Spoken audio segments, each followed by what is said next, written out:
여태까지 3장에서는 결정 구조에 대해서만 공부를 했는데 결정 구조가 아닌 이제 비결정질 구조에 대해서도 좀 공부를 해보도록 하겠습니다. 여기 보면 우리가 주로 이렇게 규칙성 있는 결정에 대해서 공부를 했어요. 그래서 여기 보는 것처럼 이것은 크리스탈린 SiO2라고 해서 실제적으로 이것이 쿼르츠, 수정의 구조예요. 수정, 석영, 수정이라고 그러나 석영이라고 그러나 같은 말일 텐데 석영의 구조가 이렇게 돼 있어요. 여기 보면 이 빨간 것이 실리콘이고 뒤에 나오지만 파란 게 악시전이에요. 그럼 실리콘 하나에 악시전이 이게 4배율을 하기 때문에 4개가 붙어야 되는데 요 위나 아래에 붙어 있는 삼각형 사각뿔이죠. 사각뿔의 중간에 실리콘이 들어가 있는 거예요. 근데 이걸 평면을 그려서 그냥 삼각형으로만 그려놨지만 사실은 요 하나에는 이 파란 게 4개가 붙어 있어야 돼요. 그 꼭지점을 생략했다고 보면 돼요. 위에 있는 붙어 있는 걸 생각하고 평면에 있는 것만 놨다고 하면 이런 모양을 보여요. 그래서 대부분의 금속, 그 많은 세라믹, 그 다음에 폴리머에서도 이런 결정 구조가 나타나요. 그러면 규칙성이 없는 재료는 없느냐? 당연히 많이 있죠. 우리가 그것을 여기 보면 너한 크리스탈린이나 혹은 아모르포스라고 불러요. 이 용어는 여러분이 꼭 알아야 되는데 아모르포스라는 말을 많이 써요. 너한 크리스탈린이라는 말보다 그 아모르포스라는 말을 많이 써요. 비정질, 결정질이 아닌 비정질이라고 부르는데 이런 크리스탈린이 여기 보면 long range order라고 되어 있어요. long range order라는 것은 규칙성이 멀리까지 퍼져 있다는 거예요. 당연하죠. 여기 이런 규칙이 있으면 여기도 있고 계속 갈 거예요. 이게 long range order예요. 먼 데까지 규칙성이 유지가 되는 거. 그런데 반해서 이 아모르포스 여기서 써 있는 걸 보면은 short range order라고 되어 있어요. 요걸 가만히 보면은 non crystalline 비정질의 SiO2를 가만 보면은 요 삼각형은 유지가 되어 있는데 삼각형들은 다 있죠. 빨간 거 실리콘 가장자리에 4개의 산소가 쌓고 있는 거는 있는데 그런데 여기는 그 4개의 삼각형들이 규칙성을 갖고 결합을 되어 있는데 여기는 그렇지 않죠. 여기는 다 이 링 하나에 보면 하나, 둘, 셋, 넷, 다섯, 6개가 쌓고 있는데 여기는 하나, 둘, 셋, 넷, 다섯에서 7개가 쌓고 있는 데도 있고 5개가 하나, 6개가 쌓고 있는 데도 있고 이렇게 불규칙해요. 여기 이런 데 5개가 쌓고 있죠. 그래서 이런 규칙성이 여기는 없다는 건 보일 거예요. 그래서 롱 레인지 오더는 없지만 여기 보면은 가까이는 사각형 틀은 구조를 유지하고 있단 말이에요. 그래서 숏 레인지 오더가 있는 경우도 있고 없는 비정질도 있어요. 아예 처음부터 흐트러진 거. 액체 같은 걸 보면은 그게 그대로 굳어지면은 액체 같으면은 자유롭게 있겠죠. 이런 것도 있고 아닌 것도 있어요. 하지만 어쨌든 롱 레인지 오더는 없는 물질들이에요.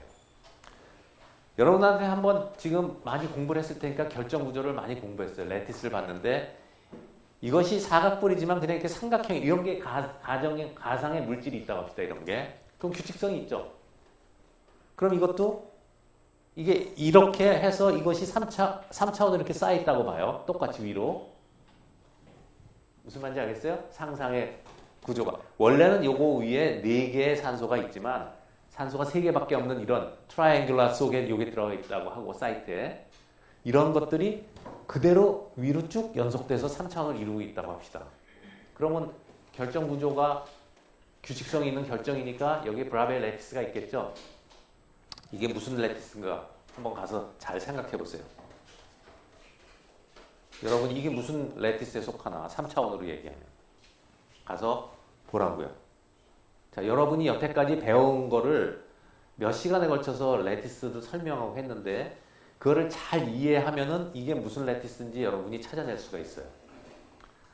이걸 못 찾아낸 사람은 이해를 못하고 있는 거예요. 아직도. 이게 좋은 이해가 될 수 있으니까 이게 브라베이 레티스에 어디에 속하는지 가서 한번 찾아보세요.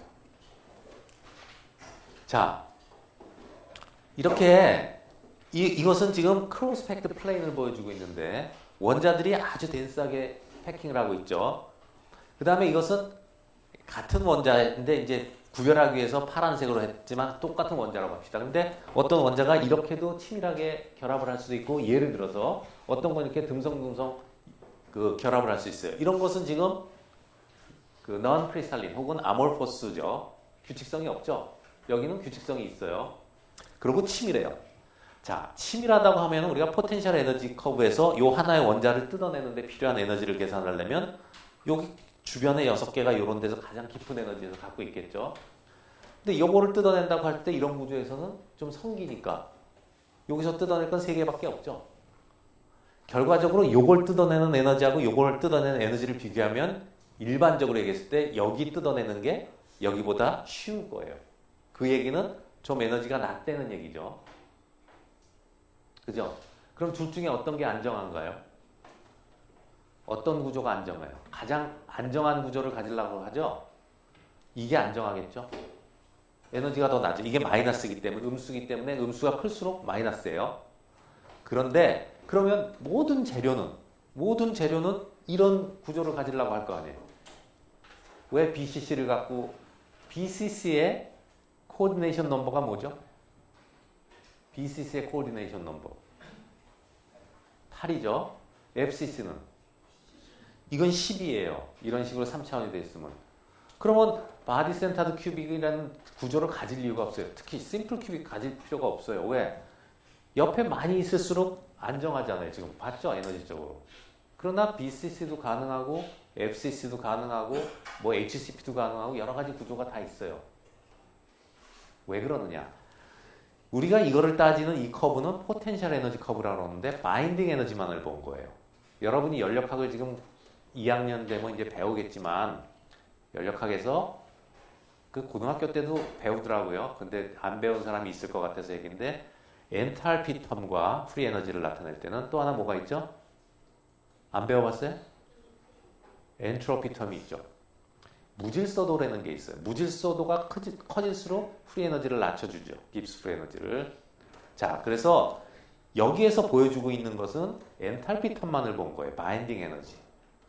그러나 이거보다 이게 무질서하죠. 그러면 무질서한 재료는 또 무질서한 대로 무질서도에 따라서 프리 에너지를 낮출 수가 있어요. 그래서 어떤 재료가 어떤 구조를 가질까 할 때는 두 가지가 경합을 해요. 내가 이렇게 치밀하게 묻혀서 부딪혀가지고 프리 에너지를 낮추는 게 유리한가? 아니면 조금 무질서해져서 낮추는 게 유리할까? 두 개를 저울질해서 타협하는 선에서 구조가 결정이 돼요. 무슨 말인지 알겠어요? 그래서 프리 에너지는 토탈리 그 엔탈피와 엔트로피의 텀의 합으로 결정이 되기 때문에 우리가 일반적으로 재료가 안정하다 하는 때는 프리 에너지를 따지는 겁니다.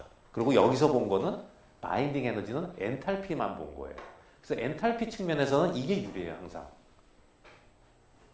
그렇지만 엔트로피 텀을 따지면 크로스펙트가 항상 유리하지가 않아요. 그러나 이렇게 무질서해지는 것보다 어떤 재료는 이거를 더 지키고 싶으면 그런 재료는 이렇게 크로스패킹으로 갈 거고, 그죠? 그 다음에 어떤 것은 이거보다 무질서해짐으로써 더 에너지를 낮출 수가 있으면 이런 거보다는 이렇게 갈 거예요. 뭐 BCC나 다른 것처럼 조금 더 개방된 스트럭처로 갈 수가 있어요. 그럼 그것들은 다 뭐에 의해서 결정되느냐? 외부 인자의 온도라든가 외부 주위 온도, 주위 압력, 그 다음에 뭐 조성도 하지만 이건 한 가지 조성이니까 온도와 압력 같은 거에 따라서 달라지는 거예요. 그래서 그때 말한 것처럼 FCC가 고온에서는 처리 FCC 구조를 갖다가 알로트로픽 트랜스포메이션을 912도에서 하면 밑에서는 BCC가 된다고 그랬죠. 왜 같은 철이 BCC도 가졌다 FCC도 가졌다 하느냐? 지금 뭐가 바뀌고 있어요? 외부의 인자 중에 같은 일기압팔에도 온도가 바뀌고 있죠. 그 엔탈피와 엔트로피가 다 온도의 영향을 받는 거예요. 그렇기 때문에 저 온도에서는 두 개를 견주었을 때 이게 유리했는데 온도가 달라지면 두 개를 견주었을 때 이게 유리하기 때문에 바뀌는 겁니다. 알겠어요? 여기서는 지금 이렇게 따져서 했을 때는 non-dense random packing, 이것은 dense regular packing 했을 때 바인딩 에너지가 크다고, 바인드 에너지 혹은 바인딩 에너지가 크다고 한 것은 엔탈피 측면을 본 거다 하는 거예요. 자, 여기 한번 다시 나오는데 이렇게 이제 요것이 아까 요걸 그냥 삼각형으로 표현하는 거예요. 실제로는 사각뿔 속에 가운데 실리콘이 있으면 실리콘은 외곽에 전자가 4개이기 때문에 4개를 더 끌어모으고 싶어 하죠. 그래서 4개가 와서 얘 만족하죠. 그 다음에 아까도 봤지만 여기 산소 하나는 두 개의 실리콘하고 이렇게 결합을 하니까 산소도 몇 개가 필요해요. 전자가 두 개가 필요하죠. 그래서 팔이 두 개가 필요하기 때문에 얘도 만족하고 산소도 만족해요. 이런 게 연결이 되어 있으면. 그죠? 무슨 말인지 알겠지? 이것도 8배가 되고 이것도 8배가 돼요. 이 Si하고 O는요. 여러분이 알다시피 지구상에서 가장 많이 존재하는 원소 두 번째 거예요. 제 두 가지예요. 산소 다음에 실리콘 다음에 알루미늄, 철 이런 순이죠. 지구를 우리가 살고 있는 세상을 구성하는 원소 중에. 이게 제일 많은 원소예요. 즉 지구의 토양이 대개 이 규산형 광물로 돼 있어요. SiO 이런 거에 광물로 돼 있다는 거예요. 뭐 유리도 그렇지만. 그래서 이런 걸로 돼 있는데 이런 것들이 쭉 순수하게 연결돼 있어서 결정을 이루면 그게 아까 말한 수정 같은 게 나올 수가 있는 거고요. 근데 이것이 대부분의 경우에는 그렇게 쭉 결정으로 자라지 못하고 이렇게 막 좀 이상하죠. 아몰포스로 존재해요. 지구상에. 이제 유리가 이런 건데. 그런데 여기 보면은요. 이런 산소들은 두 개 결정되어 있지만 이런 산소 non-bridging oxygen이라고 해서 산소가 아마 결합이 끊어져 있고 이거를 다 따져보면은 이렇게 실리콘이 4개의 산소를 갖고 산소가 2개의 SI 원자하고 연결돼야 되는데 이런 데 보면 이런 산소는 요 놈은 4개를 갖고 있지만 요 산소들은 뭐예요? 실리콘하고 붙어있지를 못하죠. 이런 것들이 많이 보이죠, 여기. 이런 걸 우리가 non-bridging oxygen이라고 해요. 브릿지, 다리를 연결하지 못한 oxygen이라고 해요. non-bridging oxygen들이 생겨나면 이게 무슨 얘기냐면 이게 음이온이기 때문에 여기 이런 양이온이 와서 차지를 뉴트럴리티를 만들어줘야 되는데 중성이 돼야 되는데 그렇지 못하다는 거예요. 산소가 여기 결합을 하는 양이온이 없기 때문에. 그러면 전체적으로 물질은 중성을 만들어줘야 되기 때문에 어떤 게 들어가냐. 지구상에 녹아있는 많은 나트륨 이온, 마그네슘 이온, 칼슘 이온, 이런 알루미늄 이온 이런 것들이 다 이런데 이온 상태로 들어가면 플러스 이온들이니까 여기에 마이너스를 충족을 시켜주죠. 그래서 대부분의 땅에서 나오는 규산형 광물, 또 특히 글래스도 규산형 광물 중에 형태가 글래스인 건데 이런 것들은 되게 이런 식이에요. 다 이런 알칼리 이온들이 섞여 있는 형태로 나와요. 지구상에 이런 이온들도 많이 있기 때문에. 그래서 이렇게 딱 아무 이런 불순물이 하나도 없이 SiO4 요거들이 쭉 연결돼서 SI2를 만들지를 못해요. 그럴 경우가 작아요. 그렇지만 광물 중에 그런 게 나올 때도 있죠. 그래서 땅속에서 수정이 발견되는 거예요. 천연 수정들이 나오죠. 그것은 우연히 이런 것들이 그렇게 결정 구조를 이루고 나오는 것도 있지만 대부분의 땅들은 수정이 아니잖아요. 이런 불순물들이 들어가 있고요. 특히 이 소다 글래스라는 것은 이런 쪽에 NA가 들어가서 이게 NA가 소디움이죠.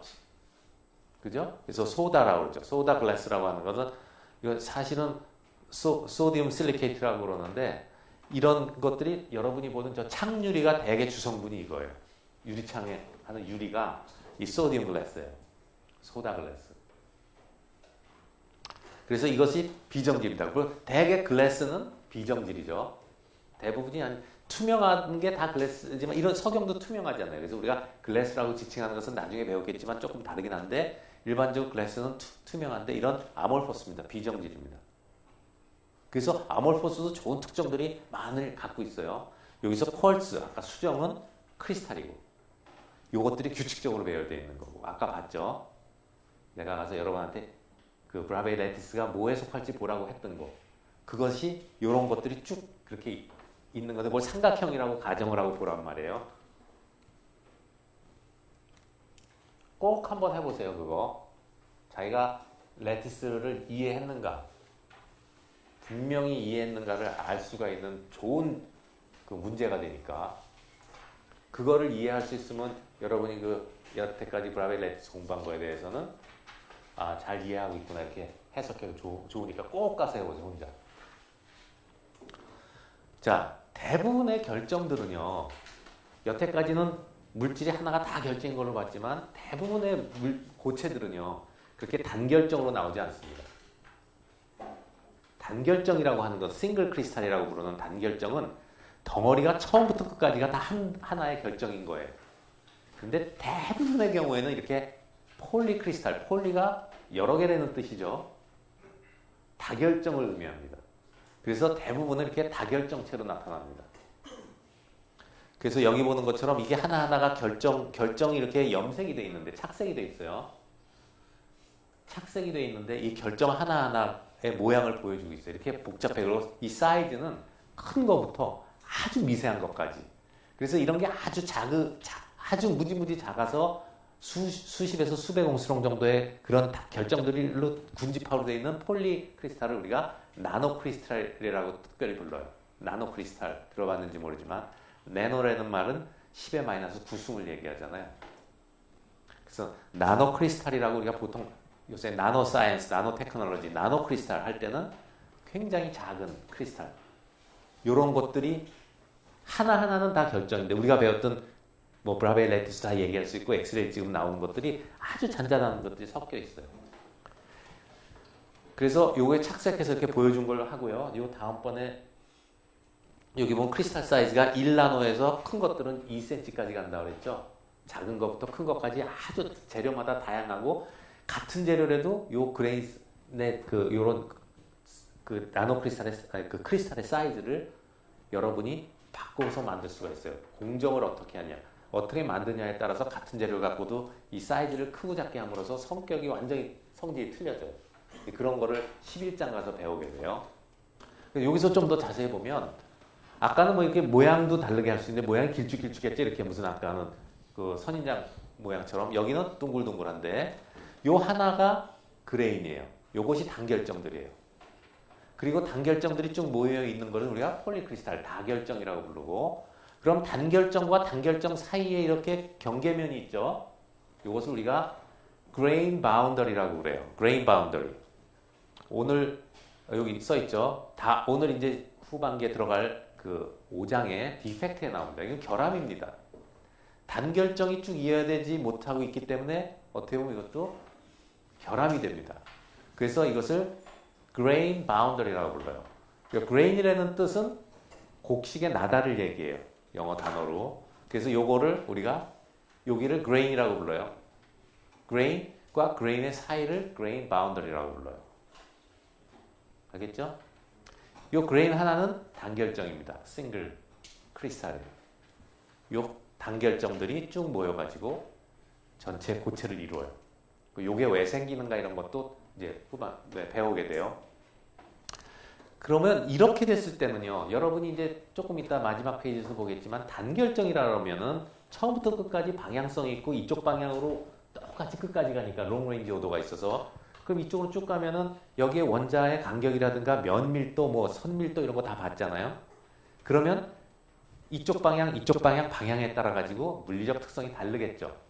예를 들어서 원자가 가까이 있는 데를 끊어내는 거하고 원자가 듬성듬성 있는 방향에서 끊어내는 거하고는 다를 거 아니에요. 그런데 요거하고 요거 똑같은 결정입니다. 우리가 배웠던 요게 FCC면 요것도 FCC예요.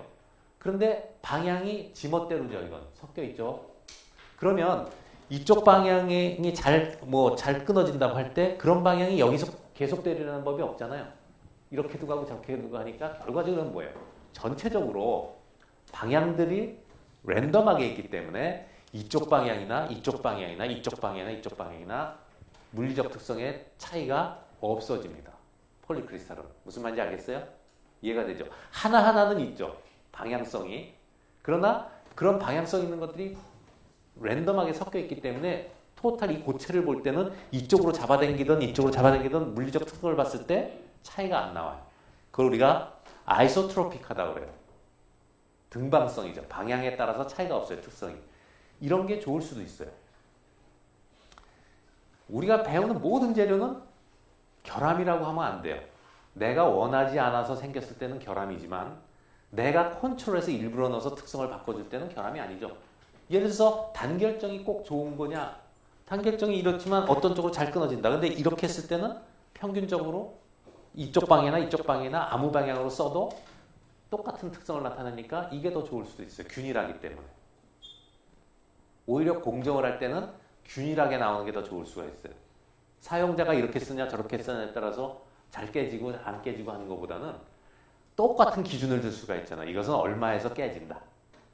방향에 상관없이. 그죠? 무슨 말인지 알겠죠? 이 등방성이 있습니다. 그래서 애나이소트로피라는 말은 결정에서 나오는 거예요. 아이소트로피의 반대말이에요. N-아이소트로피는 비등방성이에요. 방향에 따라서 달라진다는 얘기를 하고 있고요. 요거의 반대말이 아이소트로피예요. 등방성. 그래서 여기 예를 보면은 이제 마지막 페이지가 되겠죠. 어떤 결정이 쭉 이런 게 이어져 있다고 하면은 이 BCC 같은 경우에는 바디 다이아고널 방향이 크로스펙트 디렉션이에요. 그죠? 가장 치밀한 디렉션이죠. 여기하고 100 방향은 이것 때문에 두 개 사이에 간격이 있어요. 그러면 이쪽으로 잡아당겨서 이걸 뭐라고 불렀냐면 레스트 컨스턴트라고 했죠. 탄성 개수인데 이쪽으로 탄성 개수하고 이쪽으로 탄성 개수가 달라요. 왜? 원자의 결합이 단위 길이당 다르니까. 이쪽이 훨씬 크죠. 그럼 이 재료를 같이 썼을 때 이쪽 방향으로 쓰면 좋은데 만약에 이쪽 방향으로 쓴다면 오히려 만약에 이런 것들이 다결정으로 있다면 이 중간값 정도가 나오겠죠. 그거보다 못하잖아요. 그죠? 방향의 균일성이 없어요. 그렇다고 이게 나쁘냐? 나쁜 건 아니에요. 또 이걸 잘 쓰면 되죠. 이쪽 방향으로. 알고 쓰면 되는 거예요. 그럼 컨트롤할 수 있으면. 자, 그럼 폴리크리스탈은 항상 등방성이냐 하는 얘기가 나오는데 이렇게 이게 이제 하나의 그레인들이에요. 그레인이. 이게 다 그레인 바운더리죠. 까맣게 보이는 게. 저건 등방성인데 밑에를 보면은 텍스처드라는 말이 나오죠. 여러분이 이 책을 통해서 배워야 될 것 중에 많은 것들이 또 용어예요. 처음 보는 용어들. 이 조직이라는 말을 하는데 조직. 우리가 어떤 거에 조직이 있다고 그러죠. 현미경으로 보면 무슨 조직이 보인다고 그래요. 이런 섬유를 짰을 때도 조직이 이렇게 짰냐 저렇게 짰냐 조직이 보인다고 하듯이 우리가 전문 용어로 텍스처라고 그래요. 텍스처가 있냐 없냐. 이 같은 거를요. 이런 물질을 한쪽 방향으로 예를 들어서 롤러로 민 겁니다. 포항제철에서 후판 이렇게 나오는 거를 롤링을 해가지고 점점 얇은 철판으로 만들면 한쪽 방향으로 계속 밀어내야지 얇아지죠. 아니면 철사를 굵은 거를 점점 가늘게 하려고 뽑으면 한쪽 방향으로 늘어나죠. 이게 이제 한쪽 방향으로 늘어난 게 보이나요? 그레인들이 한쪽으로 이렇게 늘어난 게 보이죠. 자, 이랬을 때는 등방성이 깨집니다. 이쪽 방향과 이쪽 방향의 차이가 나타나요. 물리적 특성이. 그렇겠죠. 이쪽 방향과 이쪽 방향으로 물리적 특성의 차이가 생겨요. 자, 이렇게 한 거를 여기서 보면은 아이소트로픽한 거였는데 더 커졌다는 거를 이제 쓰고 있는데, 예, 랜덤리 아이소트로픽하고 이것은 N-아이소트로피가 생긴다. 그래서 가공에 의해서 N-아이소트로피를 만들어낼 수도 있어요. 이런 걸 다 이해하면 되는 거예요. 이해해서 쓰면 되는 거니까 우리가. 원리를 이해한다면 응용을 해야 되니까. 자, 이것이 지금 우리가 3장에서 다뤘던 얘기들입니다.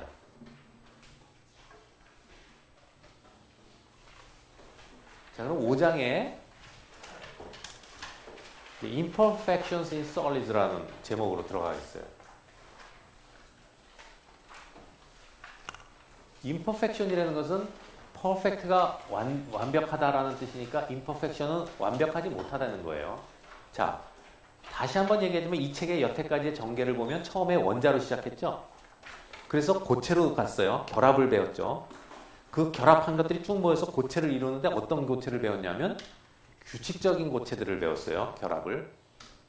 자, 규칙적인 결합을 했는데 규칙적이 아닌 것도 좀 있다고 해서 조금 전에 그 비정질이라든가 이런 걸 결정해서 제외되는 걸 봤어요. 그럼 비정질 같은 거는 아까 봤지만 거기서는 결정 시메트리도 하나도 없어요. 그죠? 규칙성이 없으니까 거기 무슨 사축이 있고 뭐 이런 거 하나도 없죠. BCC다 이런 얘기를 붙일 수도 없어요. 그냥 비정질이에요. 그런데 어쨌든 결정에서 결정구조에서 얘기입니다. 결정구조에서 그렇게 완벽하게 결정이 다 원자들이 제자리에 있지 못하겠죠. 왜? 아까도 말했지만 무질서도라는 게 들어오기 때문에 그래요. 에너지를 낮추는 방법이 있거든요. 무질서해지면. 완벽하게 결정이 100% 자기 자리에 원자들이 다 있어서 전체 공간을 이루고 있으면 아주 퍼펙트하지만 그러면 무질서도가 제로죠. 그죠? 근데 아까 뭐라 그랬어요? 에너지는 그렇게 그 바인딩 에너지만 보는 게 아니라 무질서도가 크면 커질수록 에너지를 낮출 수가 있다고 했죠. 근데 원자가 규칙적으로만 쫙 있으면 무질서도가 하나도 없어요. 그럼 이쪽에서 에너지를 낮출 수 있는 텀이 없어요. 물론 그게 바인딩 에너지를 워낙 낮춰줘서 무질서해질 필요가 없다면 그런 모양을 갖겠지만 이 세상에 그런 건 없어요. 그래서 항상 결함이 생기는 겁니다. 임퍼펙션이 생겨요. 그래서 임퍼펙션은 이제 공부해요. 자, 이제 완벽한 크리스탈에서 어떻게 변하나 하는 것을 그 어떤 결함들이 있는가를 배우는 거예요. 완벽성에서 뭐가 빠져나가나. 요걸 공부하면 다음 챕터에서는 이런 결함을 통해서 일어나는 현상을 배우게 돼요. 확산이라는 현상을 배우게 됩니다. 그래서 1년에 이게 연속이 돼 있어요, 과목이. 자, 오늘 이제 그 중에서도 포인트 디펙트까지 아마 다루게 될 거예요. 여기서는 어떠한 타입의 디펙트가 있느냐, 우리가 그 숫자와 결함들을 컨트롤할 수 있느냐, 그 결함들 때문에 그 재료의 특성이 어떻게 바뀌느냐, 이게 나쁜 거냐, 뭐 이런 기타 등등을 공부하게 됩니다. 여기 말했지만 there's no such thing as a perfect crystal. 완벽한 크리스탈은 이 세상에 없어요. 그러면 수정, 아까 봤죠. 다이아몬드, 그거 단결정이거든요. 카본, 그거 완벽하냐. 그 안에 우리가 눈으로 안 보여서 그렇지만 결함이 다 있습니다. 핑크 다이아몬드 제일 비싸더라고요, 보니까. 이 세상에서 지금 존재하는 것 중에서 제일 비싼 다이아몬드가 핑크 다이아몬드가 890억 정도 하더라고. 요번에 발견된 원석으로는 200 캐럿 정도 되는데 그걸 가공하고 나니까 100 몇 캐럿이 나왔대요. 그건 화이트 다이아몬드. 그거는 요번에 예상 가격이 경매에서 한 490억? 근데 그러면 그게 완벽해서 투명하느냐? 아니에요. 그 안에도 결함들이 있어요. 그리고 핑크 다이아몬드는 뭐고 옐로우 다이아몬드는 뭐냐? 다 결함 때문에 컬러가 생긴 거예요. 근데 결함이 생겨서 핑크 다이아몬드가 더 비싸잖아요. 그걸 결함이라고 부르겠어요, 여러분은? 난 그런 결함이 있으면 갖고 싶네, 그죠? 값이 더 비싼데. 퍼펙트한 건 없다고요. 그 다음에 what are these imperfections이 뭐냐, 뭐 왜 important하냐, 이게 중요한 거죠. Many of the important properties of the materials are due to the presence of imperfections. 이런 불완전한 것 때문에 특성이 나오는 게 이 세상의 거의 대부분이에요. 아까도 말했지만 색깔이 왜 나느냐, 결함 때문에 색깔이 나는 거예요. 왜 새가 늘어나느냐, 결함 때문에 늘어나는 거예요. 늘어나지 않으면 가공을 못해요. 자동차 모양을 만들기 위해서는 어때요? 푹 찍어서 이렇게 뚜껑 모양 만들어내야 되잖아요. 예? 캐스팅도 아니지만 포징하고 뭐 이렇게 해서 폴딩하고 해서 모양을 만들어내요. 나에다 찍어가지고. 근데 쇠가 늘어나질 않으면 찍으면 어떻게 돼요? 깨져버리겠죠. 다 그런 것들이 유용한 특성들이에요. 자, 이제 어떤 결함들이 있는가를 구체적으로 한번 봅시다. 여기 보면은 이 오른쪽을 보면 네 가지의 큰 구별이 있어요. 제로 포인트, 제로 디멘전, 0차원이죠. 0차원이면 점을 얘기해요. 포인트 디펙트. 1차원 선, 2차원 면, 3차원 벌크, 부피 결함이에요. 그럼 1차원에는 어떤 게 있느냐? vacancy atoms. vacancy라는 것은 비어있다는 건데 결국 원자가 있어야 할 자리에 원자가 없는 자리를 말해요. interstitial atom. interstitial site라는 걸 여러 번 얘기했죠. 테트라이드랄 사이트, 옥타이드랄 사이트, 이런 게 interstitial site예요. 원자와 원자 사이의 틈을 얘기해요. 그런데 원자가 들어가 있어요. 틈에 들어가 있는 건 아니죠. 원래는 원자가 들어갈 자리에 있어야 되는데 거기 틈들이 있었죠. 그런데 들어갈 수 있어요. substitutional atoms. substitutional. 이거 뭐죠? substitution은? 뭐 축구 좋아하니까 알죠. 축구할 때 substitution하고 멤버 교체죠. 있어야 할 원자 자리에 다른 원자가 가 있는 거예요. A라는 원자가 있어야 될 자리를 원자 자리를 딴 원자가 가 있는 거죠. 요 두 개가 이제 요거는요. 인터스텔 원자라는 것은 자기가 빠져서 자기가 갈 수 있어요. A라는 원자가 A 자리에 있지 않고 A가 만든 틈에 갈 수도 있죠. 자기 같은 종류의 원자가. 근데 서브스티튜셔널 원자는 자기 종류가 되나요, 안 되나요?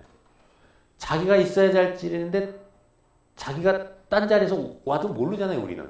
같은 원자가 있으면. 이것은 반드시 다른 이종의 원자가 섞였을 때 가능한 거지. 그죠? 무슨 말인지 알겠죠? 좀 이따 다시 보겠죠. 근데 요거가 외부 원자가 들어왔을 때, 외부 원자가 섞였을 때 이 두 가지를 우리가 공부를 많이 하게 됩니다. 이 두 가지 중요해져요. 외부 원자가 들어와서 섞여 있는 걸 우리가 고용체라고 그래요. 고체가 섞여 있다 하는 거예요. 용해되어 있다. 용액이라는 거 있죠. 용액이라는 것은 두 개의 액체가 섞인 거죠. 근데 고체 두 개가 섞이면 뭐예요? 고용액이 아니라 액체가 아니니까 고용체예요. 그래서 이 고용체를 공부하게 됩니다. 이 두 가지. 그 다음에 이런 것도 포인트 디펙트예요. extra or 이거 or인데 extra or missing electron이에요. extra라는 것은 전자가 추가로 있는 거, missing은 전자가 빠져나간 거. 이것이 전자재료에 이제 여러분이 12장에서 공부해야 될 때 아주 중요한데, 이것도 일렉트론이 없지만 결함이에요. 일렉트론 하나가 있고 더 있어도 결함이 돼요. 그 다음에 1차 결함에는 이거 하나입니다. dislocation. dislocation이라는 것은 자기 자리를 이탈한 거니까 dislocate 사전 타자면 어깨뼈 빠진 거, 탈골 같은 게 dislocation이 돼 있어요. location을 벗어난 거예요. dislocation. 이게 굉장히 또 중요해요. dislocation 때문에 금속에서 변형이 일어납니다. 쇠가 아까 깨지지 않고 늘어나고 하는 것은 다 모양이 바뀌는 것은 dislocation 때문에 그래요. 여러분은 구조재료를 하는 사람은 귀에 정말 시리도록 박히도록 3, 4학년 때 dislocation에 대해서 공부를 하게 될 겁니다. 그만큼 중요한 결함이에요. 그 다음에 2D 면결함에서는 여기 보면 grain boundary 조금 전에 봤죠? grain boundary가 면결함이에요.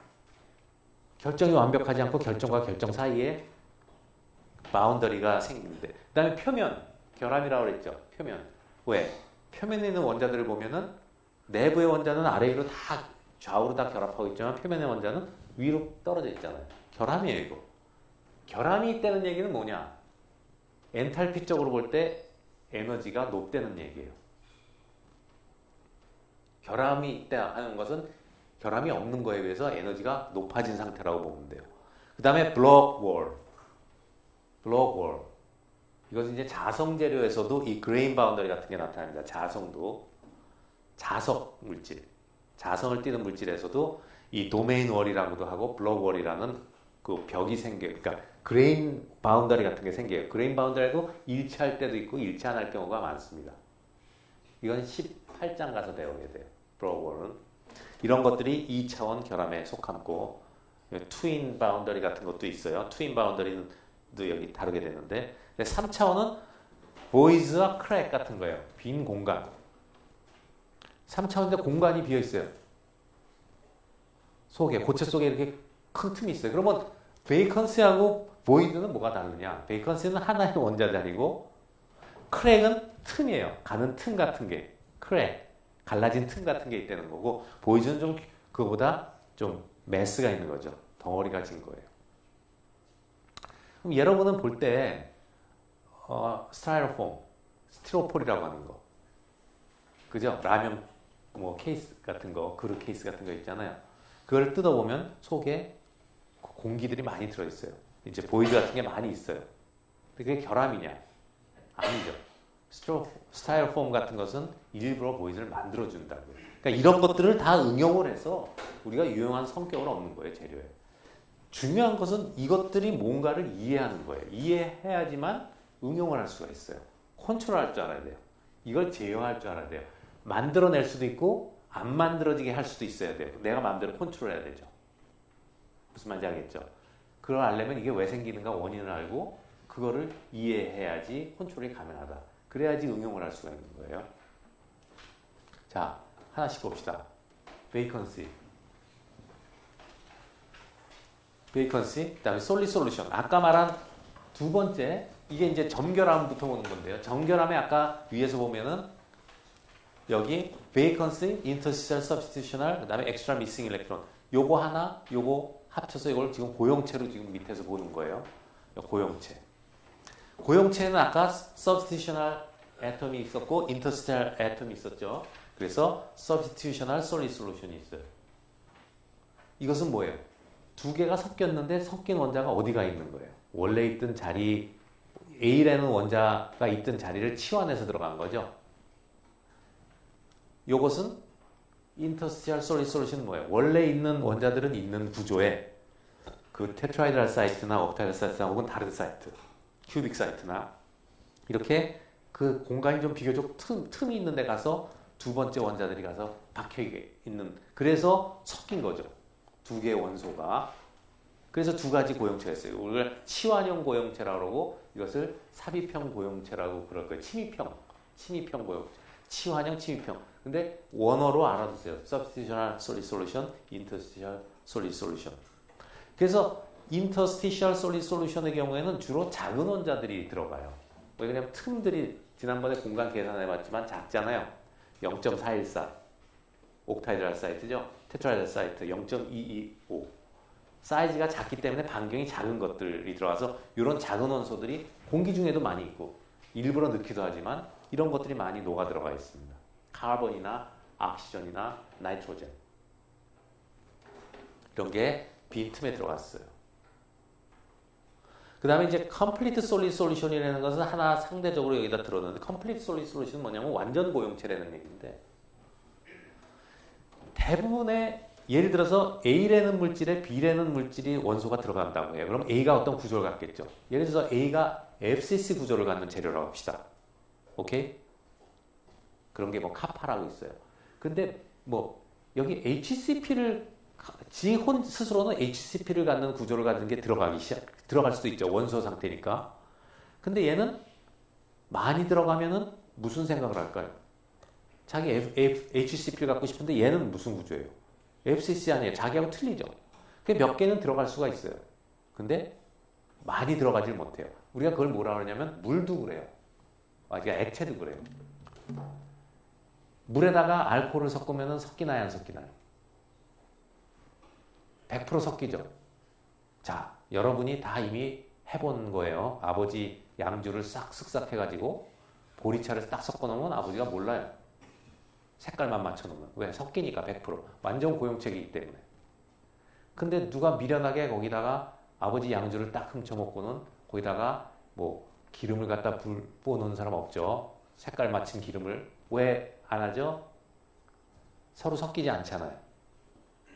고체도 마찬가지예요.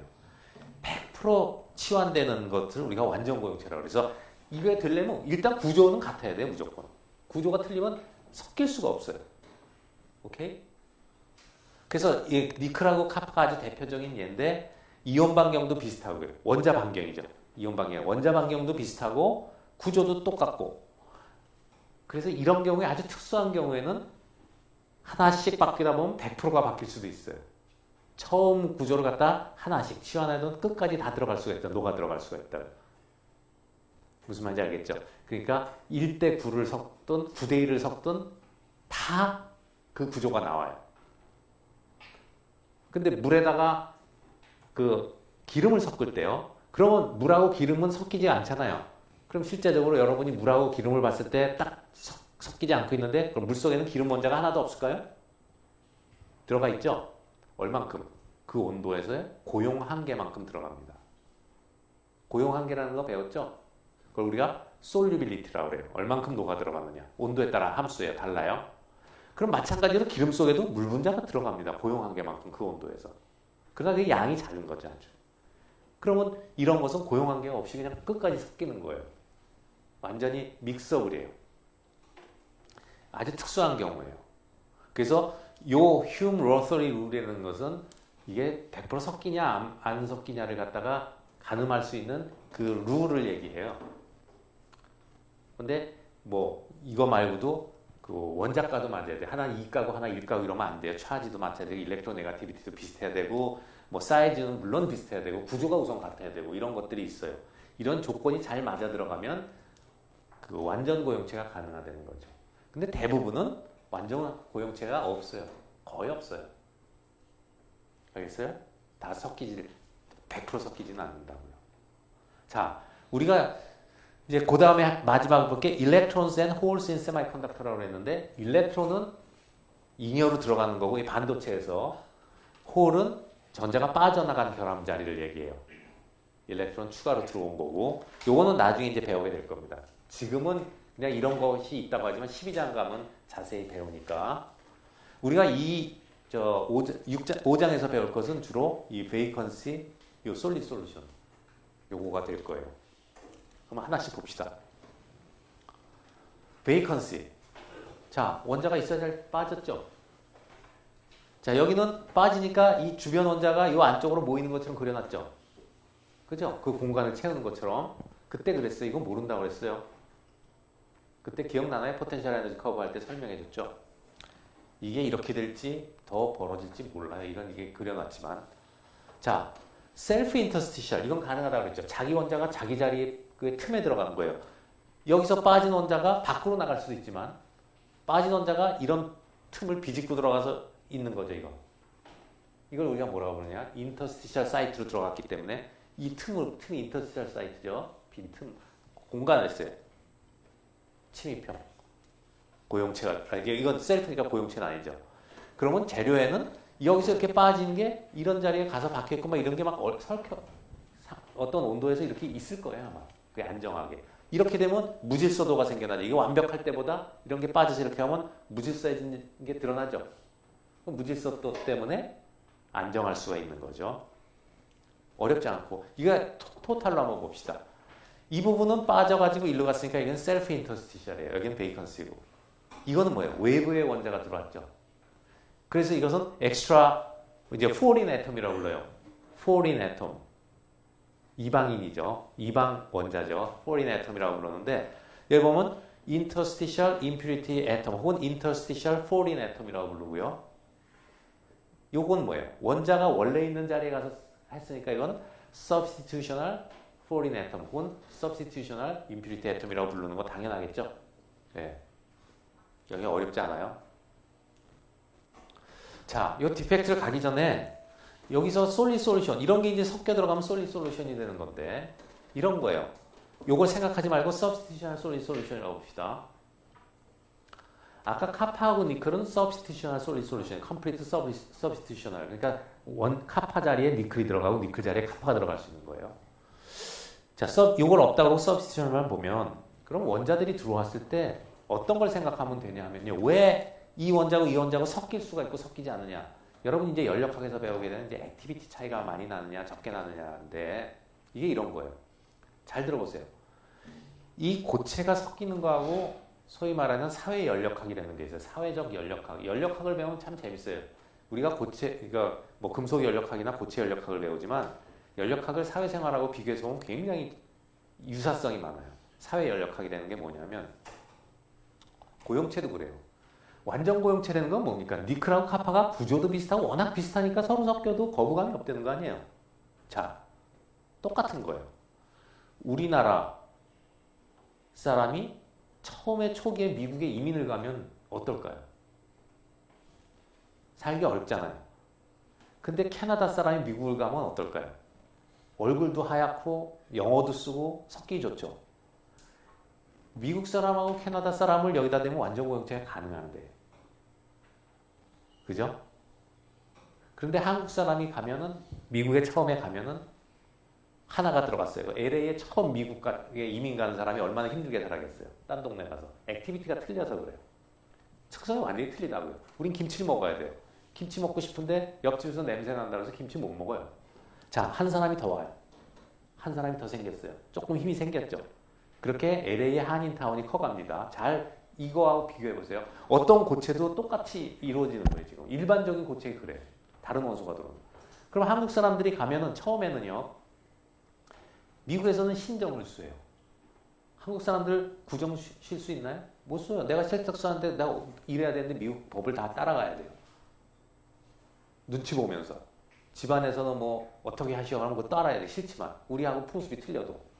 그런데 한국 사람이 점점 많아져서 힘이 생기면 어떻게 돼? 이제 야 우리가 꼭 이럴 거냐? 그래서 LA 한인타운이 생겨요. 그럼 이제 한국식으로 뭐 거기서 김치도 만들어 먹고 뭐 청국장도 먹고 그 다음에 우리 구정 쉽시다. 구정 쉬게 돼요. 그건 뭐냐면 고체로 말하면 자기 고유의 특성을 찾는 거죠. 마찬가지예요. 고체도. 대부분의 물질은 처음에 이게 고용이 되다 아까 말한 게 바로 자기 특성을 찾는 데부터가 고용 한계를 넘어간 거예요.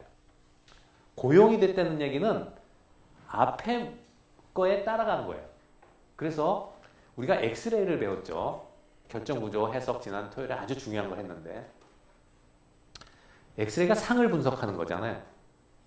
상이라는 것은 눈이나 물리적으로 구별이 되는 겁니다. 아까 여러분은 이미 해봤다고 그랬지만 물하고 기름이 섞이면 상이 두 개예요. 액체가 하나가 아니라 두 개예요. 상이 두 개. 왜? 뚜렷이 물성이 다른 두 개가 보이죠? 나눠져요. 물리적으로. 그런데 보리차 같은 것은 아니면 술하고 물을 섞었어요. 양주에다가 보리차를 탔어요. 이것은 구별이 안 되죠? 상이 하나입니다. 그건. 마찬가지로요. 우리가 엑스레이를 왜 찍었어요? 어떤 상인가를 구별하기 위해서 찍었죠. 그러면 여기에 만약에 A라는 거를 A만 있을 때 찍으면 뭐 BCC가 구조가 나왔다고 합시다. 거기 빨간 거는 원래 FCC 구조를 갖는 물질이에요. 근데 이게 한, 둘, 셋 들어올 때는 엑스레이 찍으면 무슨 구조가 나타날까요? BCC가 나타납니다.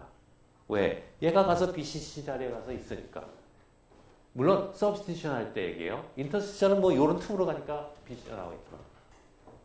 근데 서브스티션을 들어가면 뭐가 달라진다 그랬어요?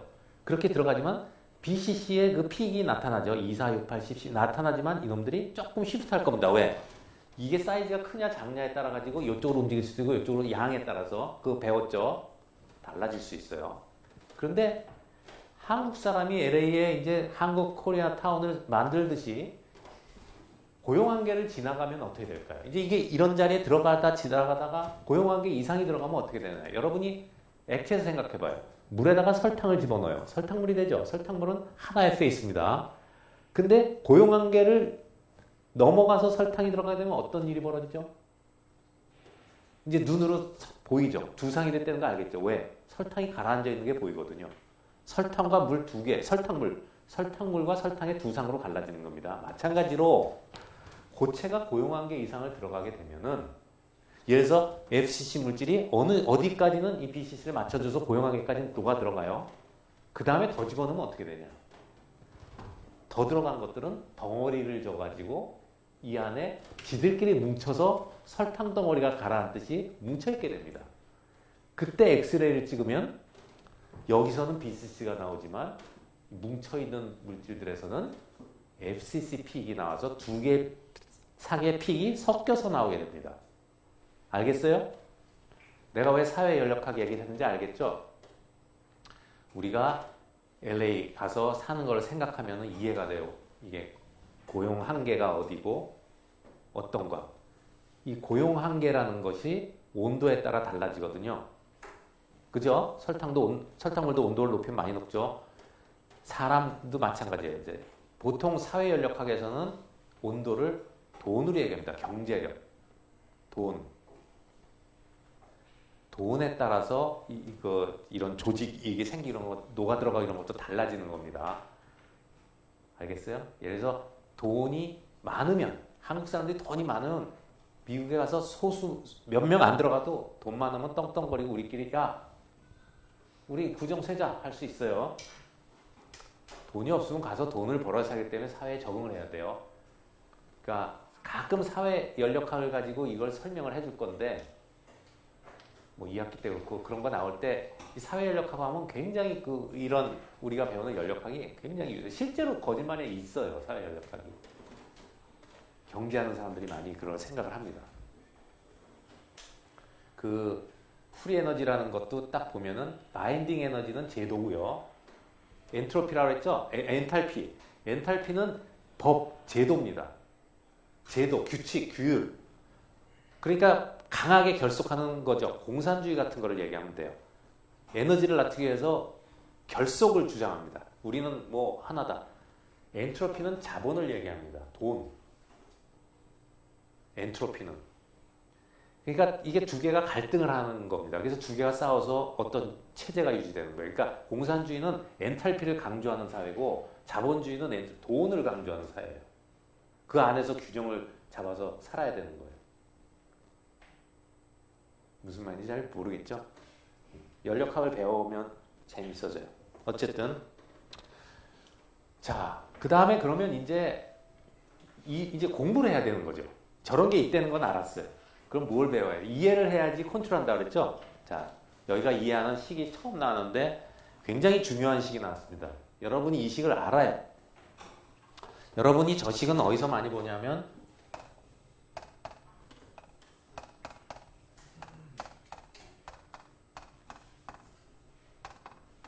혹은 어떤 경우에는 exponential 1몰에 대해서 생각할 때는 RT라고 쓰죠. 자, 이 식 봤어요? 안 봤어요? 많이 봤죠? 볼츠만 probability입니다. 볼츠만의 확률이에요. 볼츠만의 식이에요, 이게. 볼츠만 통계. 이건 뭐예요? 어떤 내가 여기 있고 다음하고의 항상 델타 2라는 것은 항상 델타는 두 번 나중 스테이트에서 처음 스테이트를 빼준 겁니다. 이완.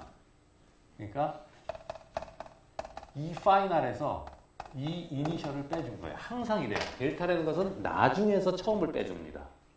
그럼 내가 지금 여기 있는데 나중 스테이트가 저기에 에너지가 차이가 있죠. 어떤 온도에서 내가 있는 데서 저 다른 에너지를 뛰어 올라갈 확률입니다. 이게 볼츠만 확률이에요. 자, 이 식은 뭘 얘기하는 거냐 말이죠. 요것을 우리가 액티베이션 에너지라고 부르는데, 액티베이션 에너지.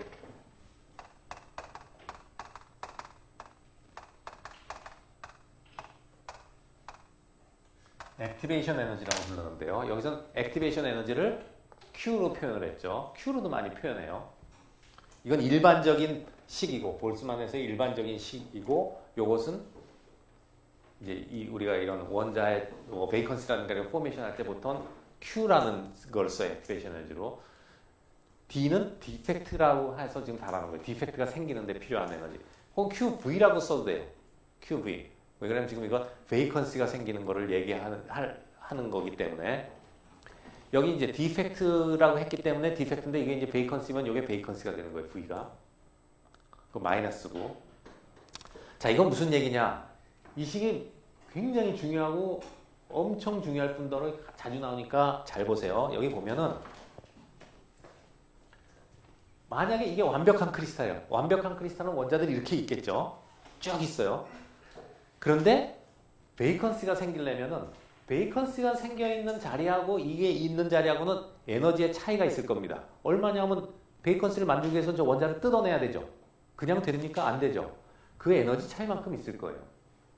그러면 여기 있는 거를 베이컨스를 뜯어내려면은 그 포텐셜에서도 봤지만 얼만큼 줘야지 뜯어지죠. 그 에너지가 이겁니다. 이게 액티베이션 에너지 뭐냐면 베이컨시 포메이션 에너지예요. 베이컨시 하나를 만드는 데 필요한 에너지입니다. 베이컨시를 하나 만드는 데 필요한 에너지예요. 이게 K이기 때문에 만약에 여기에 R로 쓰면은 베이컨시를 1몰 아보가드로 수만큼 만드는 데 필요한 에너지가 온다면 여기가 R이 돼야 돼요. 근데 보통 우리가 원자를 얘기할 때는 K로 쓰지 1몰로 안 해요. 알겠죠? 이게 K면은 하나, 이게 R이면은 K 곱하기 아보가드로 수가 R이 기체상수 R이니까 그럼 이게 1몰의 값이냐 하나의 값이냐에 달라지는 거예요. 보통 이 값을 얼마로 표현하냐면 여기 보면은 볼츠만 콘스탄트가 줄 퍼 애톰 K지만 일렉트론 볼트로는 8.62 곱하기 10의 마이너스 5승이에요. 일렉트론 볼트. 우리는 다 일렉트론 볼트 단위로 씁니다. 거의 대부분. 일렉트론 볼트는 무슨 말이냐? 1볼트의 전기장 하에 전하 1.6 곱하기 10의 마이너스 19승 쿨롱짜리 전하가 1볼트가 좀 땡겨갈 거 아니에요. 플러스 쪽으로 1볼트 사이. 그때 당겨간다는 것은 그만큼의 에너지입니다. 이게. 그래서 여러분이 볼트의 단위는 쿨롱분의 줄이에요. 쿨롱분의 줄에다가 일렉트론 볼트는 일렉트론의 단위는 쿨롱이죠. 그러니까 일렉트론을 곱하면 쿨롱이 지어지고 일렉트론 볼트가 줄, 에너지의 단위라는 게 나오죠. 그래서 두 개는 환산이 가능해요. 1.6 곱하기 10의 마이너스 19승을 여기다가 곱해주면은 이 값이 나옵니다. 일렉트론 볼트의 이게 쿨롱이 얼마예요? 1.6 곱하기 10의 마이너스 19승이죠. 그걸 곱하면 뭐가 나오겠어요? 이게 줄만 남으니까 이게 이 값이 나오겠죠.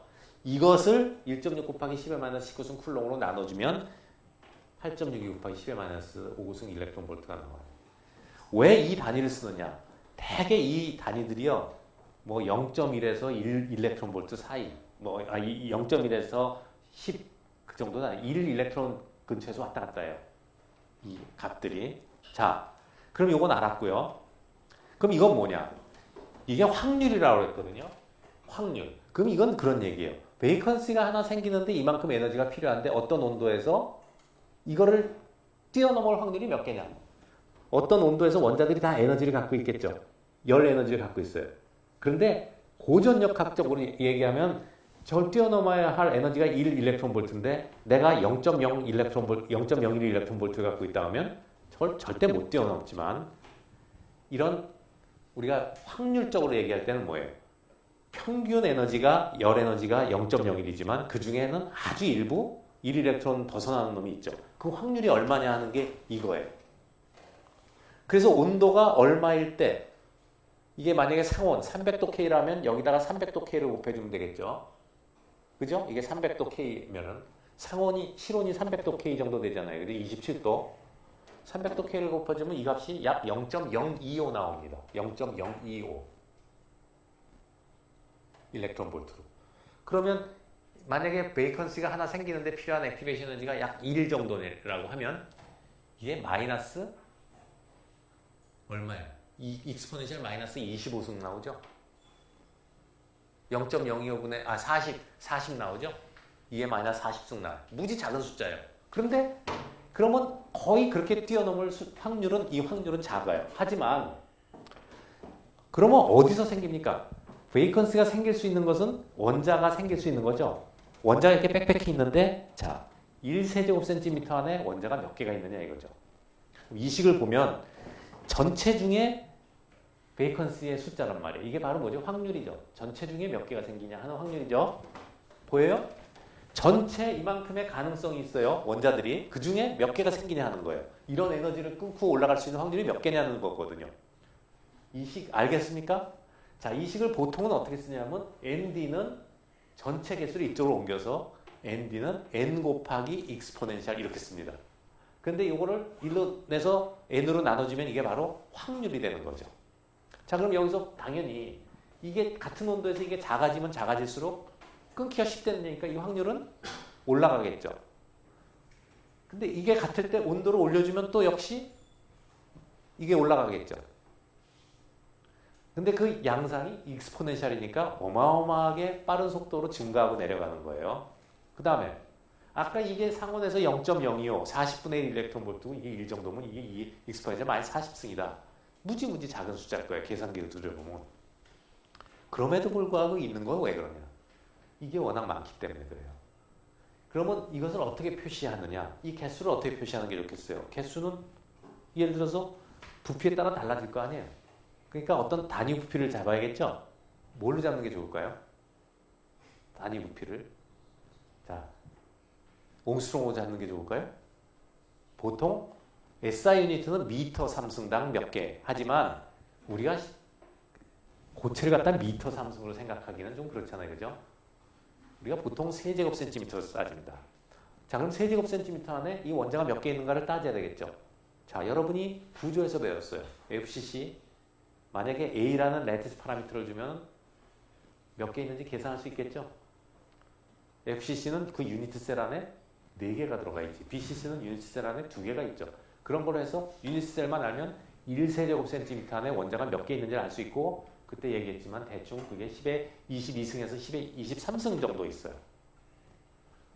그러면 10에 22승이나 23승이라는 이게 워낙 크기 때문에 이게 거기 곱하기 2에 마이너스 40승을 해도 나온다는 거죠, 값이. 워낙 많으니까. 알겠어요? 자, 굉장히 중요한 식이고 이 식은 여러 번 나옵니다. 그래서 꼭 알아둬야 돼요. 자, 그러면 실제적으로 아니 이걸 알아야지 이걸 알 거 아니에요. 이걸 어떻게 알죠? 원자 하나 뜯어내는데 필요한 에너지를 이 실험적으로 이거를 로그를 씌워가지고요. 로그를 씌우면 이게 되죠. 로그를 씌우면 이 익스포넨셜 떨어지죠. 그죠? 로그를 씌워서 n분의 nd 이거를 여기 t분의 1에 대해서 그리면 로그를 씌우면 이거 없어지니까 t분의 1에서 그리면 이런 직선이 나와요. 그 직선의 기울기는 마이너스 k분의 qd가 될 거예요. 그죠? 그러면 요것은 상수, 볼츠만 컨스탄트라는 상수니까 거기서부터 이 액티베이션, 기울기로부터 액티베이션 에너지를 구할 수가 있어요. 근데 말은 그런데 그럼 이걸 어떻게 구하냐? 쉽지 않죠. 쉽지 않아요. 이 베이컨시의 농도를 측정을 해야 돼요. 방법은 있어요. 스펙트로스코피라든가 여러 가지 분광학적 방법이라든가 아니면 뭐 동위원소를 쓴다든가 여러 가지 방법을 해서 이것을 알아내요. 그래서 측정을 하면 이런 것들이 나옵니다. 아니면 이제 이거 한 거하고 컴퓨터로 계산한 거하고 비교해 가면서 서로 이제 조절을 해 가면서 이런 값들을 찾아내요. 어쨌든 지금 n분의 nd는 익스포넨셜 함수이기 때문에 이와 같은 형상으로 가고요. 온도가 높아질수록 엄청 증가합니다. 익스포넨셜이. 알겠어요? 온도가 낮아지면은 물론 줄어들죠. 온도가 낮아지면 그만큼 평균 에너지가 떨어지니까 여기서 그걸 액티베이션 에너지는 똑같은데 그걸 뛰어넘어갈 힘이 굉장히 없어지는 거죠. 한번 이런 걸 볼까요? 여기서 한 가지 이게 왜 중요한가 하면요. 예를 들어서 나중에도 나오지만 이 베이컨시 폼 이거는 다음에 합시다고 디퓨전에 가서 하는 게 훨씬 더 정확하겠네요. 더 이해가 될 것 같아요. 어쨌든 이런 플랫을 우리가 아르헤니우스 플랫이라고 하는데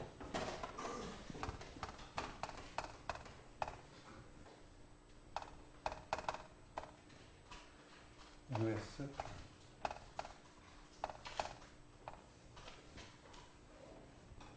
아르헤니우스 플랫 R이 더블 R일 거예요 아마.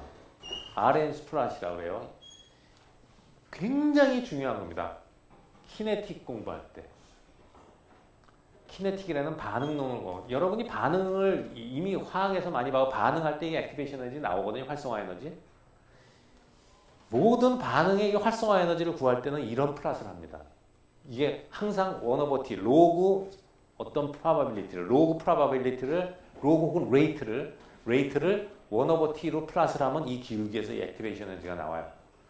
아주 유명한 식이고 이렇게 해서 실험으로 이런 거를 구해내는 게 비단 이런 것뿐만 아니라 이런 형태를 갖는 게 굉장히 많습니다. 익스포넨셜 함수가 왜 생겨났어요? 자연에 저런 게 많다는 거 아니에요. 자연현상 중에 인구가 감소하든가 뭐 질병에 했을 때 뭐 누가 죽어나가고 이런 거 보면 숫자가 익스포넨셜에 비례하는 게 많잖아요. 그래서 익스포넨셜 함수가 이렇게 나왔잖아요. 자연의 현상에 굉장히 많이 나오는 함수예요. 그러니까 자연에 나오는 현상을 이해하려면 이런 식이 많이 나온다고요. 그럼 이걸 알아내는 거죠. 저 액티베이션 에너지를 알아내는 게 굉장히 중요해요. 왜 그러냐면 이것은 메커니즘을 얘기해줘요. 기구를. 우리는 직접 볼 수는 없지만 베이컨시가 어떻게 생기는가 하는 거를 혹은 뭐가 어떻게 되는가를 요 에너지가 얼마인가를 보면은 여러 가지 가능성 중에서 실험을 했을 때 컴퓨터나 상상할 수 있는 여러 가지 방법을 반응은 여러 개거든요. 여러분이 산으로 올라가는데도 길이 여러 군데 있잖아요. 반응론은 그런 거거든요. 산으로 올라가는 방법이 여러 개가 있죠. 이런 루트로 갈 수도 있고 이렇게 갈 수도 있고 케이블카를 타러 갈 수도 있고 헬리콥터로 갈 수도 있고 별게 다 있어요. 그렇죠? 그거를 찾아낼 때 이 사람이 어떤 길을 경로를 따라서 왔는가를 알 때 필요한 게 액티베이션 에너지예요. 그 산으로 올라갈 때도 이런 경우를 할 때 액티베이션 에너지가 다 틀린 거예요.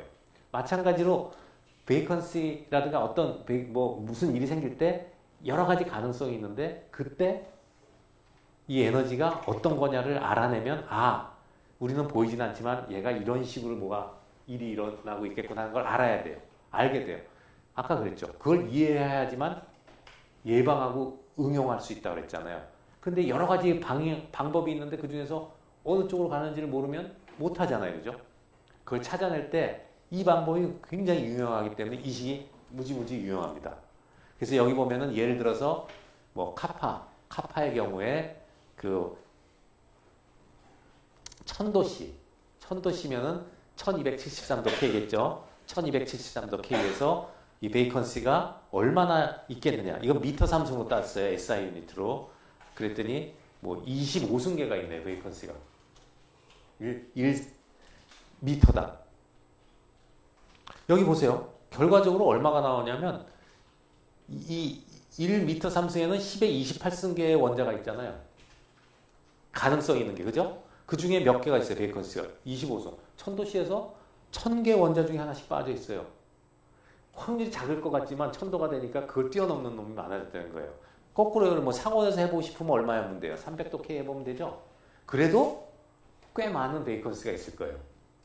그 얘기는 뭐 이게 이퀄리브리움 그 베이컨시이기 때문에 그 온도가 되면 그만큼이 베이컨시가 있는 게 가장 안정한 상태로 있는 거예요. 왜 있다 그랬죠? 엔트로피 때문에 그만큼 생겨서 있는 거예요. 그게 가장 없는 것보다 그만큼 있는 게, 그럼 왜 이거보다 더 많지 않냐?